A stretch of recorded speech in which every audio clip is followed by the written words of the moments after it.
Here's why Washington Sundar will never be India's first pick in any lineup. For someone who's debuted around 2017-18, Washington Sundar is the kind of player who's always been in and out of the squad. He's the kind of player who always is in the squad when India goes to play countries like Zimbabwe or Sri Lanka when it's not the main 11. Despite good performances against them and the famous Gabba innings that he played against Australia in the Border Gavaskar Trophy, he still doesn't get picked on a regular basis. If we go over his stats for a second, in T20Is, he's played 49 matches with 44 wickets with an economy of 6.9, which is not bad at all. If you look at his stats against the Sena countries, he's played 16 matches, picked up 11 wickets with an economy of 8.2, which again is not that impressive. Same with the ODIs, he's played 19 matches with 18 wickets with an impressive economy of 4.9. But despite being someone who's had fairly consistent numbers with the ball, he's not got a long rope or a long run, and there's been so much chopping and changing when it comes to Sundar. And it's not like he's not had impactful performances. We all know about his innings at Gabba. We all know that he got the man of the series in the recently concluded series against Zimbabwe. He also got the man of the match against Sri Lanka in that final T20I. So it's not like he's just someone who rolls his arm over and is not doing the job. He's actually doing a great job for his team. But despite all of this, there are a few reasons why we think he's not consistently making it to the 11. The first point is that he's an average player in both the aspects that he has. He was first a batter who then changed into a bowler, so now he's a bowler who can also bat a bit.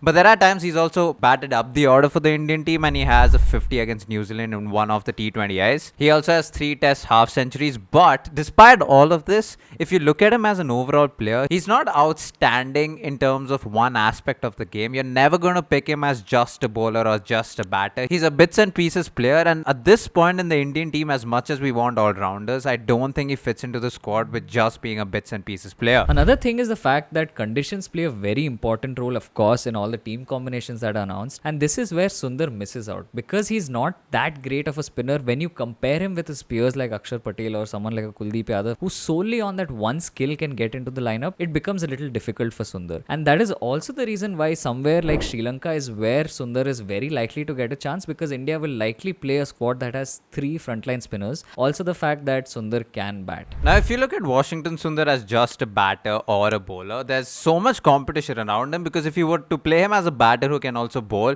you have players like Rinku Singh, Riyan Parag, Shreyas Iyer, KL Rahul who already fit in that spot. And even if as an all-round you're already playing Hardik Pandya and Akshar Patel, but if you then solely play him as a spinner who can also bat, again, you have likes like Akshar Patel, Ravindra Jadeja, Kuldeep Yadav, who has also improved his batting quite a bit. So it becomes very difficult for him to just come in as a specialist player who can also do the other thing, because there's just so many people around him who are so much better in one aspect as compared to him, where he's average in both aspects. As much as we don't like to say it, it is also the truth. Unless, of course, there comes a time when Washington Sundar has improved in one aspect of his game so much, be it bowling or batting, where he becomes that level where he's ultra reliable in whatever he does. That's the kind of time that India will want him and India will fight for him in the 11. Now that's been our video. Thank you so much for watching. Like, share and subscribe, all that good stuff. We put out videos regularly on Tuesdays and Fridays. We also have our social media, so if you haven't checked that out, check out our description below. We also have a blog, and if you also want to be subscribed to our newsletter, let us know in our DMs. Email us your email ID and we'll add you in there. Thank you so much for watching.